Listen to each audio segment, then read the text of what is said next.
ఒక పేరు చెబితే థియేటర్లు దద్దరిల్లాలి. ఒక డైలాగ్ చెప్తే అభిమానుల రోమాలు నిక్కబొడుచుకోవాలి. ఒక అడుగు వేస్తే బాక్సాఫీస్ రికార్డులు బద్దలవ్వాలి. తనదైన శైలితో, అద్భుతమైన డైలాగ్ డెలివరీతో మాస్ ప్రేక్షకుల హృదయాలను గెలుచుకున్న నటుడు నటసింహం మన నందమూరి బాలకృష్ణ. లెజెండరీ నటుడు మరియు మాజీ ముఖ్యమంత్రి అయిన నందమూరి తారక రామారావు గారి వారసుడిగా సినీ రంగంలో అడుగుపెట్టి తన కష్టంతో మరియు ప్రతిభతో ప్రత్యేక గుర్తింపును సంపాదించారు. తెలుగు చలనచిత్ర చరిత్రలో స్వర్ణాక్షరాలతో లిఖించబడిన నందమూరి కుటుంబ వారసత్వాన్ని కొనసాగిస్తూ తనకంటూ ఒక ప్రత్యేకమైన సామ్రాజ్యాన్ని నిర్మించుకున్న మహానటుడు ఆయన. మాస్, యాక్షన్, పౌరాణికం, జానపదం, చారిత్రక పాత్రలు ఏ పాత్రలో నటించినా తనదైన ముద్ర వేసిన నటుడు. 4 దశాబ్దాలకు పైగా సాగుతున్న తన యొక్క సినీ ప్రయాణంలో ఎన్నో బ్లాక్ బస్టర్ చిత్రాలు అందించి తెలుగు ప్రేక్షకుల అభిమాన హీరోగా నిలిచారు. నటుడిగా మాత్రమే కాకుండా ప్రజాసేవలోనూ తనదైన ముద్ర వేసిన బాలకృష్ణ గారి జీవితం ఎంతో మందికి స్ఫూర్తిదాయకం. ఈ వీడియోలో నటసింహం బాలకృష్ణ గారి చిన్ననాటి జీవితం నుంచి స్టార్ హీరోగా ఎదిగిన ప్రయాణం, రాజకీయ జీవితం, విజయాలు మరియు ఆయన గురించి తెలియని ఆసక్తికర విషయాలను ఈ వీడియోలో మనం తెలుసుకుందాం. నందమూరి బాలకృష్ణ గారు 1960వ సంవత్సరం జూన్ 10వ తారీఖున నందమూరి తారక రామారావు బసవతారకం దంపతులకు చెన్నైలో జన్మించాడు. నందమూరి తారక రామారావు గారికి 8 మంది కుమారులు, 4 కూతుర్లు. రామారావు గారు తన యొక్క కుమారుల పేరు చివర కృష్ణ అని చేర్చడం జరిగింది. అలాగే కూతుర్ల పేరు చివర ఈశ్వరి అని చేర్చడం జరిగింది. ఎన్టీఆర్ గారి యొక్క కుమారులు సీనియర్ రామకృష్ణ, జయకృష్ణ, సాయికృష్ణ, హరికృష్ణ, మోహనకృష్ణ, బాలకృష్ణ, జూనియర్ రామకృష్ణ మరియు జయశంకర్ కృష్ణ. ఇందులో పెద్ద కొడుకు రామకృష్ణ చిన్న వయసులోనే మరణించడం వలన తన యొక్క 7వ కుమారుడికి రామకృష్ణ పేరును తిరిగి పెట్టడం జరిగింది. అలాగే హరికృష్ణ గారు కూడా రోడ్డు ప్రమాదంలో మరణించారు. ఎన్టీఆర్ గారి యొక్క కుమార్తెలు పెద్ద కుమార్తె లోకేశ్వరి, పురంధేశ్వరి, భువనేశ్వరి, చిన్న కుమార్తె ఉమామహేశ్వరి. ఉమామహేశ్వరి గారు అనారోగ్య సమస్యల కారణంగా మరణించడం జరిగింది. ఇందులో 6వ కుమారుడిగా జన్మించాడు నందమూరి బాలకృష్ణ గారు. నందమూరి బాలకృష్ణ గారు తన యొక్క బాల్యాన్ని చెన్నైలోనే గడిపారు. తర్వాత తెలుగు సినీ పరిశ్రమ హైదరాబాదుకు రావడంతో ఎన్టీఆర్ గారి యొక్క కుటుంబం మద్రాసు నుండి హైదరాబాదుకు షిఫ్ట్ అవ్వడం జరిగింది. నందమూరి బాలకృష్ణ గారు హైదరాబాద్లోని నిజాం కాలేజీలో బ్యాచిలర్ ఆఫ్ కామర్స్ పట్టాను పొందడం జరిగింది.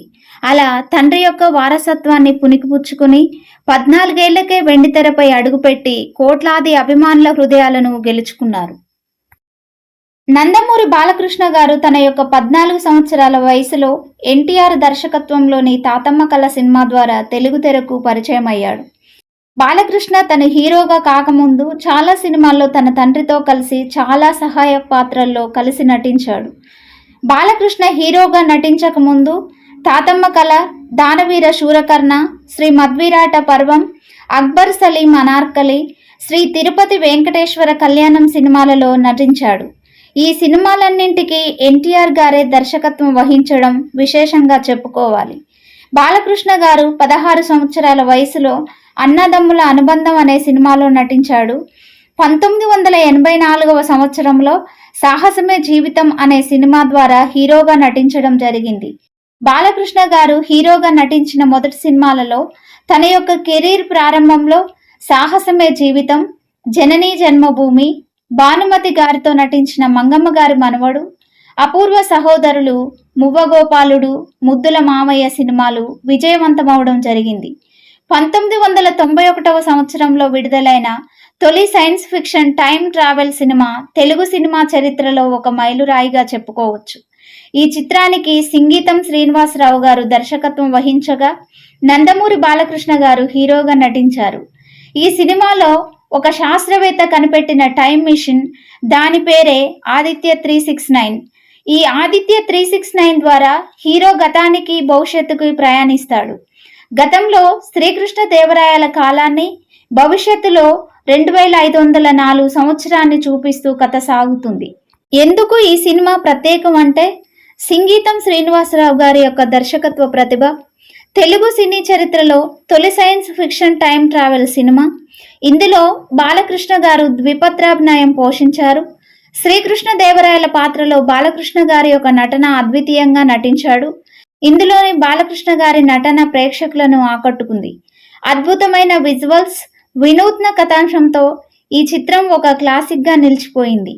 ఈ సినిమా తర్వాత తెలుగు సినీ పరిశ్రమలో సైన్స్ ఫిక్షన్ సినిమా కథలకు కొత్త దారి ఏర్పడింది. కాలయానం అనే వినూత్న అంశాన్ని తెలుగు ప్రేక్షకులు పరిచయం చేసిన ఈ సినిమా నేటికి ఒక అద్భుత కళాఖండంగా గుర్తించబడుతుంది. బాలకృష్ణ మాస్ హీరోగా మాత్రమే కాదు, ప్రయోగాత్మక చిత్రాలకు కూడా సిద్ధమని నిరూపించిన సినిమా ఆదిత్య 369.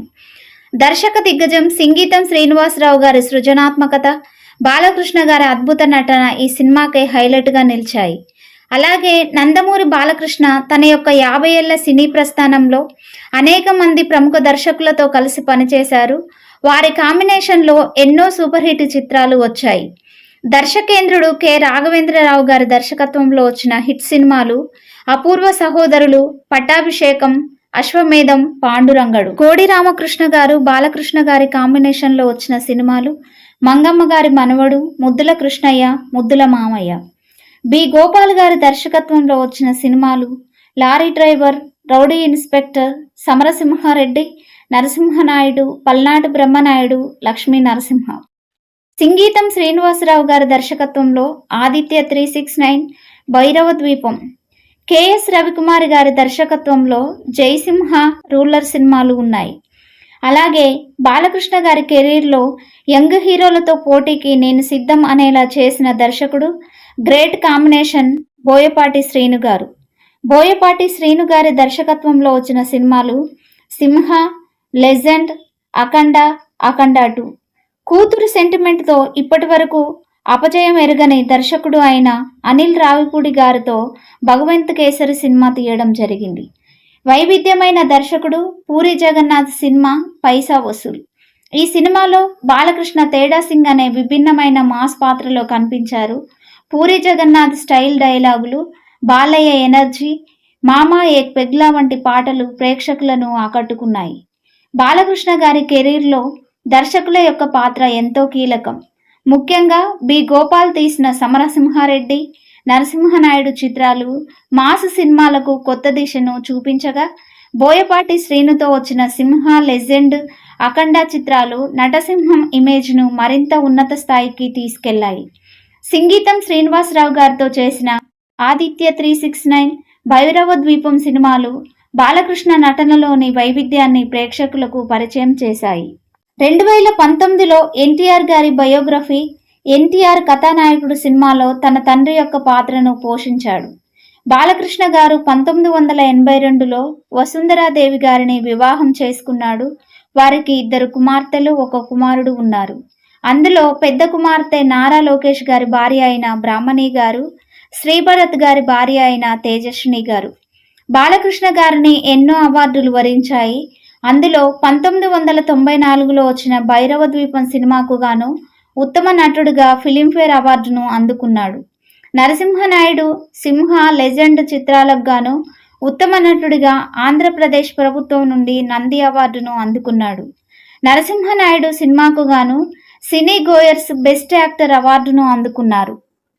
2007వ సంవత్సరంలో అక్కినేని అభినయ పురస్కారంతో ఘనంగా సత్కరించారు. పాండురంగడు, సింహ, శ్రీరామరాజ్యం సినిమాలకు గాను ఉత్తమ నటుడిగా భరతముని అవార్డును లభించింది. 2014లో లెజెండ్ సినిమాకు గాను ఉత్తమ కథానాయకునిగా సైమా అవార్డు మరియు నంది అవార్డు లభించింది. భారతదేశంలోనే అత్యున్నత 3వ పురస్కారమైన పద్మభూషణ్ అవార్డును 2025 జనవరి 25న ప్రకటించింది. రాష్ట్రపతి ద్రౌపది ముర్ము గారి చేతుల మీదుగా ఏప్రిల్ 28న రాష్ట్రపతి భవన్లో భారత రాష్ట్రపతి అయిన ద్రౌపది ముర్ము గారి చేతుల మీదుగా అవార్డును అందుకున్నారు. నందమూరి బాలయ్య గారు తన యొక్క 50 ఏళ్ల సినీ ప్రస్థానంలో 50 ఏళ్లకు పైగా సినిమాల్లో నటుడిగా కొనసాగుతున్నందుకు గాను ఆయనకు world book of records gold ఎడిషన్లో స్థానం దక్కింది. ఈ సందర్భంగా 2025 ఆగస్టు 30న హైదరాబాద్లో జరిగిన కార్యక్రమంలో ఈ అవార్డును అందుకున్నాడు. భారతీయ చలనచిత్ర పరిశ్రమలో ఈ అవార్డుకు ఎంపికైన తొలి హీరోగా బాలయ్య గారు నిలవడం జరిగింది.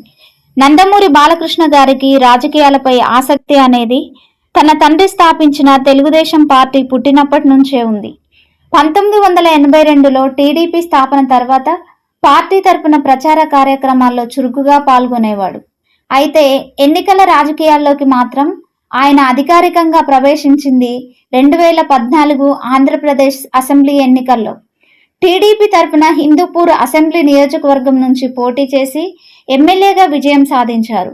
2014, 2019, 2024 ఎన్నికల్లో వరుసగా పోటీ చేసి హ్యాట్రిక్ విజయాన్ని నమోదు చేసుకున్నారు. బాలయ్య సక్సెస్ఫుల్ షో అయిన అన్స్టాపబుల్ షోకు హోస్టుగా కూడా చేసి సక్సెస్ అయ్యారు. 1985లో ఎన్టీఆర్ గారి భార్య అయిన బసవతారకం గారికి క్యాన్సర్ నిర్ధారణ అయింది. ఆమె చికిత్స పొందుతూ మరణించారు.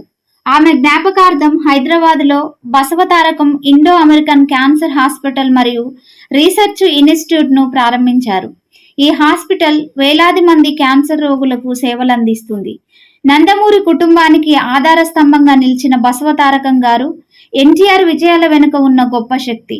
ఆమె ప్రేమ, త్యాగం, కుటుంబ విలువలు నేటికి నందమూరి కుటుంబాన్ని ముందుకు నడిపిస్తున్నాయి. ఆమె జ్ఞాపకార్థం స్థాపించబడిన బసవతారకం క్యాన్సర్ ఆసుపత్రి ద్వారా ఆమె పేరు చిరస్థాయిగా నిలిచిపోయింది. ప్రస్తుతం ఆసుపత్రి ట్రస్ట్ బోర్డు చైర్మన్ గా నందమూరి బాలకృష్ణ గారు వ్యవహరిస్తున్నారు. తన తల్లిదండ్రుల కలను కొనసాగిస్తూ క్యాన్సర్ బాధితులకు నాణ్యమైన వైద్యం అందించడంలో కీలక పాత్ర పోషిస్తున్నారు. ఇటీవల అమరావతిలో కూడా భారీ క్యాన్సర్ కేర్ క్యాంపస్ నిర్మాణానికి బాలకృష్ణ గారు శంకుస్థాపన చేశారు. ఈ ప్రాజెక్టు ద్వారా మరింత మంది రోగులకు సేవలు అందించే లక్ష్యంగా ఉంది. బాలనటుడిగా మొదలైన ఒక చిన్న ప్రయాణం నేడు తెలుగు సినీ చరిత్రలో స్వర్ణాక్షరాలతో లిఖించబడిన ఒక మహాప్రస్థానంగా మారింది. 50 సంవత్సరాల సినీ ప్రయాణంలో 100కు పైగా చిత్రాలు, ఎన్నో మరుపురాని పాత్రలు, కోట్లాది అభిమానుల ప్రేమను సొంతం చేసుకున్న నటసింహం నందమూరి బాలకృష్ణ తెలుగు సినిమా గౌరవంగా నిలిచారు. ఆయన సినీ రంగంతో పాటు రాజకీయాలు, సేవా కార్యక్రమాల్లో కూడా తనదైన ముద్ర వేశారు. 50 ఏళ్లకు పైగా సాగిన ఆయన కెరీర్కు గుర్తింపుగా ప్రపంచ స్థాయి రికార్డులు మరియు జాతీయ గౌరవాలు కూడా లభించాయి. తరాలు మారినా, ట్రెండ్లు మారినా మాస్ అంటే బాలయ్య, బాలయ్య అంటే మాస్ అనే గుర్తింపును సంపాదించుకున్న అరుదైన నటుడు ఆయన. తెరపై గర్జించే సింహంలా అభిమానుల గుండెల్లో చిరస్థాయిగా నిలిచే లెజెండ్గా నటసింహం బాలకృష్ణ గారి పేరు ఎప్పటికీ నిలిచిపోతుంది. ఆయన కోపాన్ని చూసి ఆయన కోపిష్టి అనుకుంటారు, కానీ ఆయనతో కలిసి పనిచేస్తే ఆయనది చిన్నపిల్లాడి మనస్తత్వం అంటారు ఆయనతో పనిచేసిన వాళ్ళు. ఈ వీడియో గనక మీకు నచ్చినట్లయితే వీడియోను లైక్ చేయండి, షేర్ చేయండి. ఇలాంటి మరెన్నో వీడియోల కోసం నా ఛానల్ను సబ్స్క్రైబ్ చేసుకోండి. జై బాలయ్య.